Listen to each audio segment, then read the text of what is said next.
इस बिल्डिंग में हर रात ठीक 3 बजे फायर अलार्म बजता है। ना आग लगती है ना धुआं उठता है। खूनी मंजर पर हमने बहुत सी डरावनी जगहों की बातें की है, लेकिन ये जगह अलग है क्योंकि यहाँ डर दिखाई नहीं देता, वो धीरे धीरे लोगों के अंदर उतरता है और हर बार अलार्म के बाद कोई ना कोई वैसा नहीं रहता जैसा वो पहले था। उस बिल्डिंग में पहली बार फायर अलार्म बजा तो किसी ने उसे गंभीरता से नहीं लिया। पुरानी सरकारी रिहायशी बिल्डिंग थी जहां आए दिन बिजली और सिस्टम से जुड़ी छोटी मोटी दिक्कतें होती रहती थीं। रात के ठीक 3 बजे अचानक तेज सायरन पूरे कॉरिडोर में गूंज उठा। लोग घबराकर नींद से उठे, दरवाजे खुले, कुछ लोग चिल्लाते हुए बाहर निकल आए। कुछ मिनटों बाद अलार्म अपने आप बंद हो गया। न धुआं था, न आग, न किसी तरह की जलने की गंध। थोड़ी देर हंगामे के बाद सब अपने अपने फ्लैट में लौट गए। अगली रात ठीक उसी समय फिर वही हुआ। इस बार चौकीदार भी हर फ्लोर पर गया। सीढ़ियां और पार्किंग तक चेक हुई, लेकिन कुछ भी असामान्य नहीं मिला। तीसरी रात जब अलार्म दोबारा बजा तब लोगों के बीच खुसुर पुसुर शुरू हो गई। किसी ने कहा सेंसर खराब है, किसी ने कहा सिस्टम रीसेट कराना पड़ेगा, लेकिन किसी के पास सही जवाब नहीं था। सबको बस इतना पता था कि ये आवाज हर रात बिल्कुल 3 बजे ही आती है। अजय चौथी मंजिल पर रहता था और बाकी लोगों से अलग वो चीजों को ध्यान से देखने समझने वाला इंसान था। उसे सबसे अजीब यही लगा कि अलार्म का समय कभी 1 सेकंड भी आगे पीछे नहीं हुआ।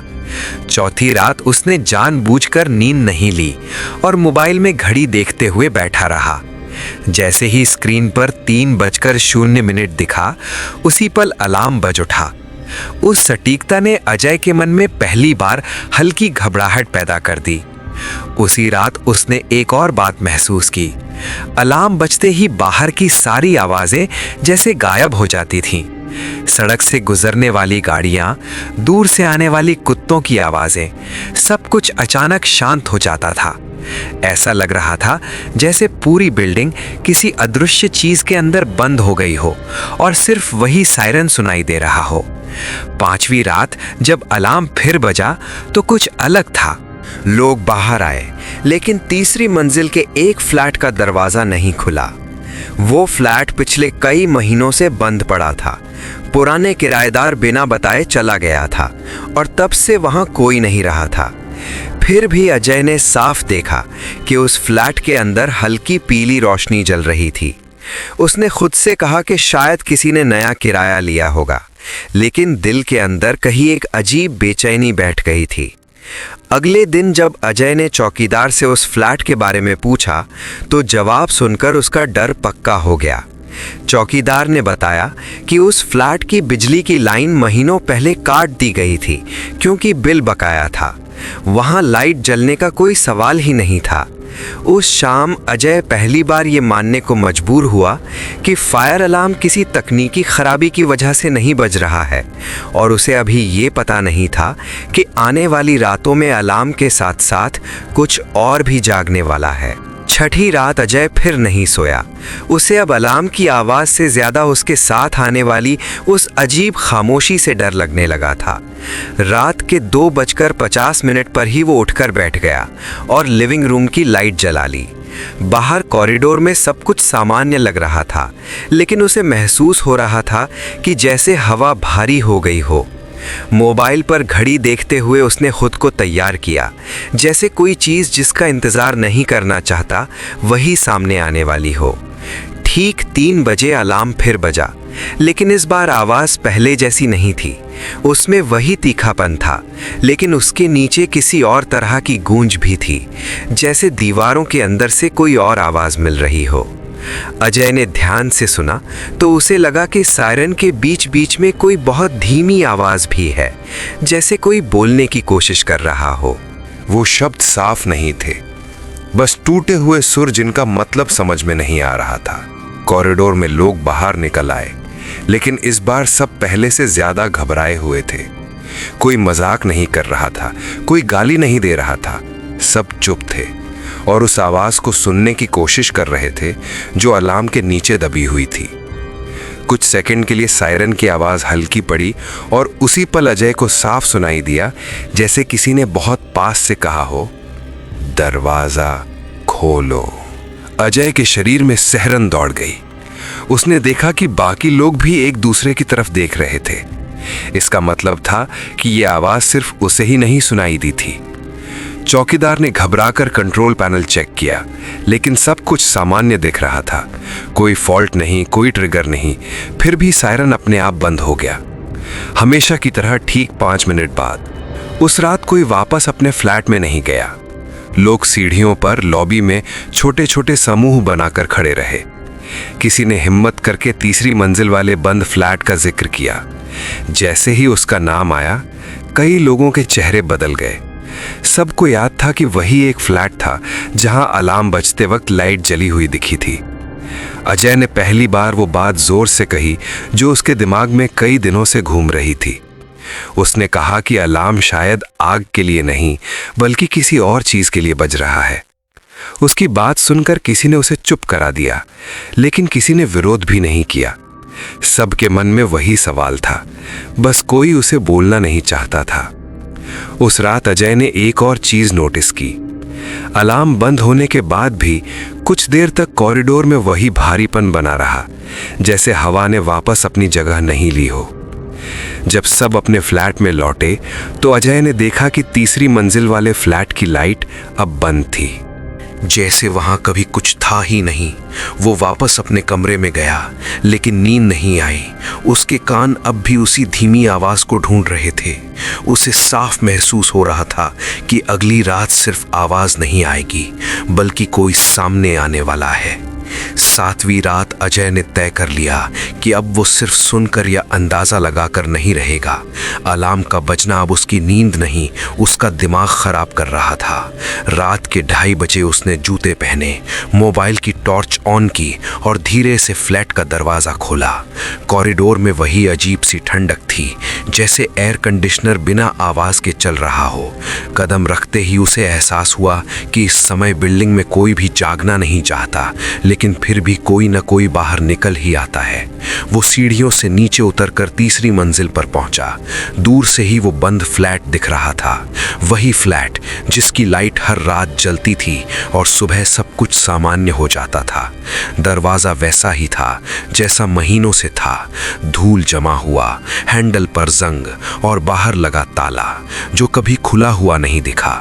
फिर भी अजय को महसूस हो रहा था कि इस दरवाजे के पीछे खालीपन नहीं है। घड़ी में 2:58 बज रहे थे। अजय वहीं रुक गया। उसने खुद को समझाया कि अगर कुछ भी अजीब लगे तो तुरंत ऊपर लौट जाएगा। जैसे ही समय 3 बजा, पूरे बिल्डिंग में सायरन गूंज उठा, लेकिन इस बार आवाज और भी पास लग रही थी, जैसे अलार्म इसी फ्लोर से बज रहा हो। अजय ने देखा कि उसी बंद फ्लैट के दरवाजे के नीचे से हल्की रोशनी बाहर आ रही थी। अलार्म के बीच वही धीमी आवाज फिर सुनाई दी। इस बार वो ज्यादा साफ थी। शब्द पूरे नहीं थे, लेकिन लहजा साफ था। कोई मदद नहीं मांग रहा था, बल्कि बुला रहा था। अजय के हाथ अपने आप कांपने लगे। उसने टॉर्च की रोशनी दरवाजे पर डाली। ताला लगा हुआ था, लेकिन अंदर से किसी के चलने की बहुत हल्की आवाज आ रही थी, जैसे कोई नंगे पांव फर्श पर खड़ा हो।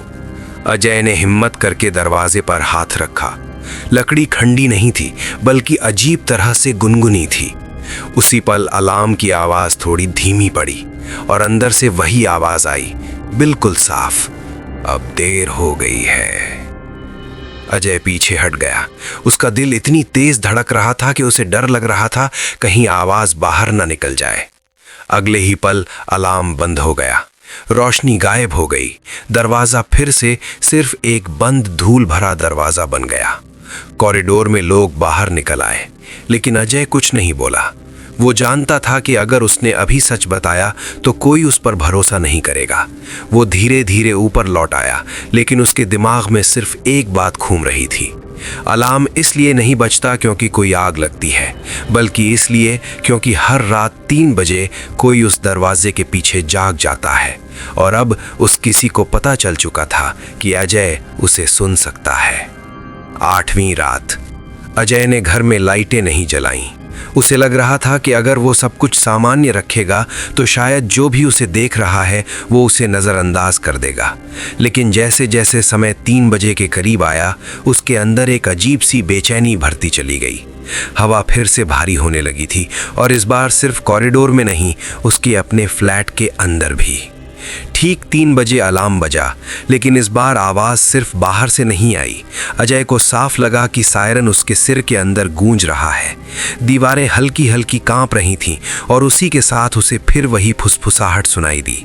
फर्क बस इतना था कि अब आवाज़ दरवाजे के बाहर नहीं, बल्कि उसके पीछे से आ रही थी, जैसे कोई उसी कमरे में खड़ा हो। अजय ने धीरे से पीछे मुड़कर देखा। कमरे में कोई नहीं था, लेकिन उसे ये एहसास हो रहा था कि हवा का एक हिस्सा बाकी हिस्से से ज़्यादा ठंडा है। उसने उस तरफ कदम बढ़ाया तो मोबाइल की टॉर्च अपने आप ऑन हो गई, जैसे किसी ने उसे मजबूर कर दिया हो। रोशनी दीवार पर पड़ी और अजय ने देखा कि वहां उसकी परछाई अकेली नहीं है। उसके कंधे के पास एक और परछाई जुड़ी हुई थी, जो उसकी हर हरकत को थोड़ा देर से दोहरा रही थी। अजय ने घबराकर लाइट जलाई। परछाई गायब हो गई, लेकिन अलार्म अब भी बज रहा था। उसी पल उसके मोबाइल पर एक मैसेज आया। नंबर सेव नहीं था। मैसेज में सिर्फ एक लाइन लिखी थी, अब तुम भी जागते हो। उसके हाथ से मोबाइल गिरते गिरते बचा। वो समझ गया कि ये कोई मजाक नहीं है, ना ही किसी इंसान की हरकत। अलार्म बंद हुआ, लेकिन उसके बंद होते ही बिल्डिंग में एक और अजीब बदलाव आ गया। लोग बाहर नहीं निकले, न दरवाजे खुले, न कदमों की आवाज आई, जैसे पूरी बिल्डिंग में सिर्फ वही अकेला जाग रहा हो। सुबह अजय ने हिम्मत करके पड़ोसियों से बात की। ज्यादातर लोगों ने कहा कि उन्हें अब अलार्म सुनाई ही नहीं देता। कुछ ने माना कि उन्होंने फोन साइलेंट कर दिया है, कुछ ने कहा कि उन्हें नींद में कुछ याद नहीं रहता। लेकिन एक बुजुर्ग आदमी ने धीरे से कहा कि अलार्म उन्हीं को सुनाई देता है जो बहुत देर तक जागते रहते हैं। उस एक बात ने अजय को अंदर तक हिला दिया। उसे एहसास हुआ कि अलार्म आग की चेतावनी नहीं है, बल्कि किसी और चीज का संकेत है। ये उन लोगों के लिए बचता है जो अभी भी जाग रहे हैं, जो अभी पूरी तरह सोए नहीं हैं, जैसे कोई देख रहा हो कि कौन कौन अभी तैयार है। उस रात अजय को पहली बार लगा कि अलार्म उसे जगा नहीं रहा, बल्कि उसे चुन रहा है। 9वीं रात अजय ने नींद की गोली नहीं ली। उसने तय कर लिया था कि चाहे जो हो वो 3 बजे तक पूरी तरह जागता रहेगा। उसे अब डर नहीं लग रहा था, बल्कि एक अजीब सा अपनापन महसूस हो रहा था, जैसे कोई बहुत देर से उसका इंतजार कर रहा हो। बिल्डिंग में सब कुछ सामान्य दिख रहा था, लेकिन हवा में वही भारीपन था जो अब उसे पहचान में आने लगा था। ठीक 3 बजे अलार्म नहीं बजा। अजय को यही सबसे ज्यादा डरावना लगा। कई सेकंड तक वो घड़ी को घूरता रहा। कोई आवाज नहीं, कोई कंपन नहीं। उसी खामोशी में उसे एहसास हुआ कि अब वो आवाज बाहर नहीं आएगी। इस बार उसे खुद जाना होगा। उसने बिना जूते पहने दरवाजा खोला और सीढ़ियों की तरफ चल पड़ा। कॉरिडोर में कोई नहीं था, लेकिन हर फ्लोर पर वही हल्की पीली रोशनी जल रही थी, जैसे उसे रास्ता दिखाने के लिए। तीसरी मंजिल पर पहुंचते ही वो बंद फ्लैट अपने आप खुला हुआ मिला।